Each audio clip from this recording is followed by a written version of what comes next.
Dakle,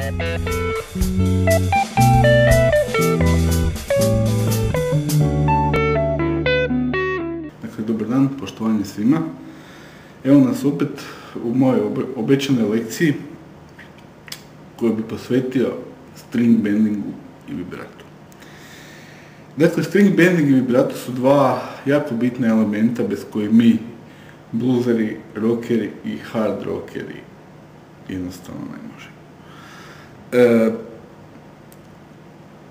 Prvo bih, dakle, posvetio pažnju na vibrato, zato što vibrato je u biti najjednostavniji oblik koji u biti i oni koji ne znaju za bendaton jako rado koriste. A opet taj vibrato već pruža nekakvu melodioznost u toj našoj glazbi.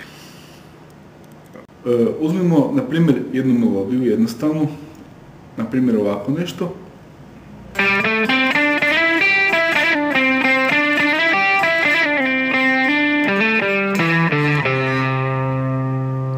Kad bi svirala, na primjer, na ovakav način, onda bi možda zvučala u određenom stilu glazbe interesantno, ali u onome o čemu mi danas govorimo, to je blues, ne bi zvučala interesantno, jer fali što? Fali emocije.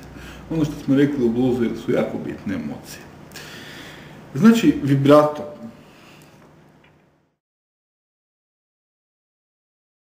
Kad bi ubacili vibrato u ovakvu melodiju,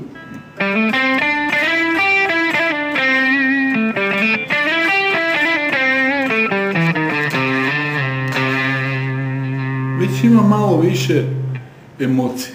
Znači, na dugačkim tonovima ubacujemo vibrato, uvijek, jel?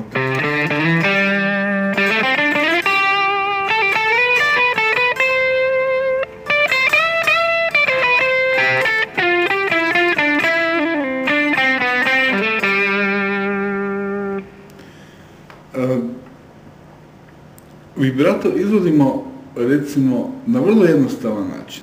Znači, ja ću prvo reći o 3 osnovna i jednostavna oblika vibrata. Imamo klasični vibrato, u kojem prst radi lijevo-desno i time se dobiva lagani vibrato. Imamo kružni vibrato, u kojem prstom radimo krugove na ovaj način i dobijamo isto jednu finu varijantu vibrata. Imamo naš klasični rockerski bluzerski vibrato koji je na samoj granici sa string bendingom.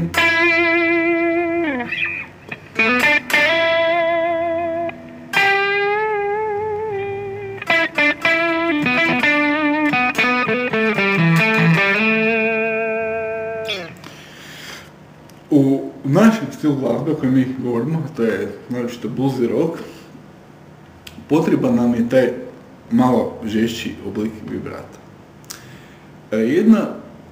Dvije bitne stvari u tom vibriranju su dakako na željenom tonu koji radimo vibratu ostati u intonaciji.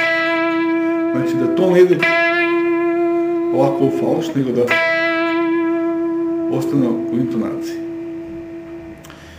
Druga stvar koja je jako bitna, tempo vibrata uskladiti sa tempom pjesme. Znači, vibrato može biti, recimo,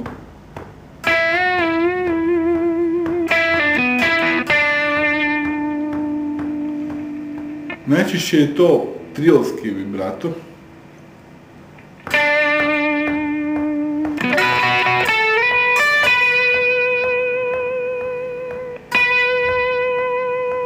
Mi u biti nesvjesno radimo ovo.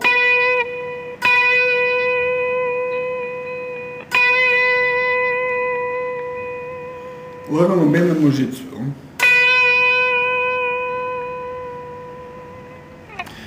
Znači, te dvije stvari su jako bitne stvari. Vibrato staviti u ritam pjesme i da ton koji vibriramo bude što je više moguće, čak bi i u studijskom snimanju glazbe to jako potrebno, strogo u intonaciji.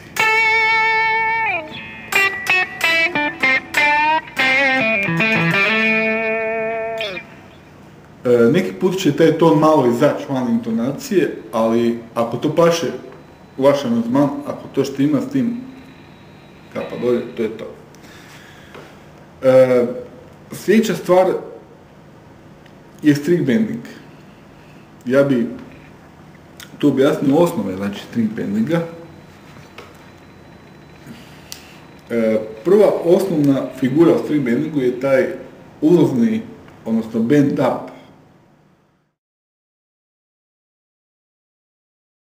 String bending u kojem zadani ton zapravo nadižemo, natežemo na ton koji želimo. Znači,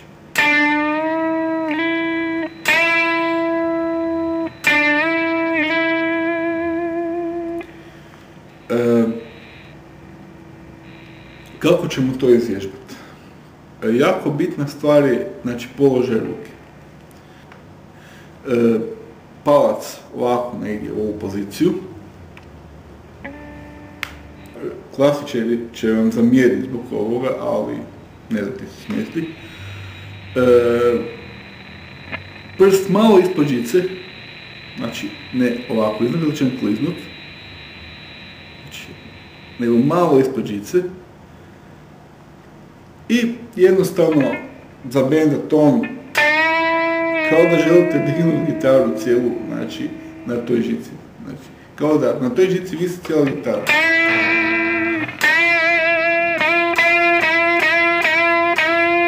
Znači, pokušajte to dobiti. Znači, ono što je jako bitna stvar za početak, nemojte se za početak zamarati sa intonacijom. Znači, prvo izvježbajte, znači, tu poziciju ruke.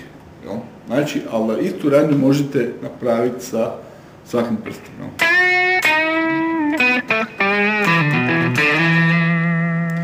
Znači, ne morate nužno ni bendat prema gore, nego možete prema dole.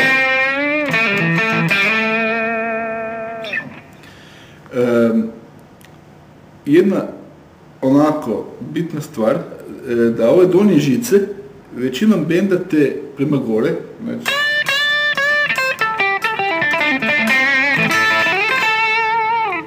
znači prema gore, dok ove gornje prema dole. Kako ćete zabendati? Gdje? Ne možete zabendati, znači, debelu žicu prema gore, nego samo prema dole.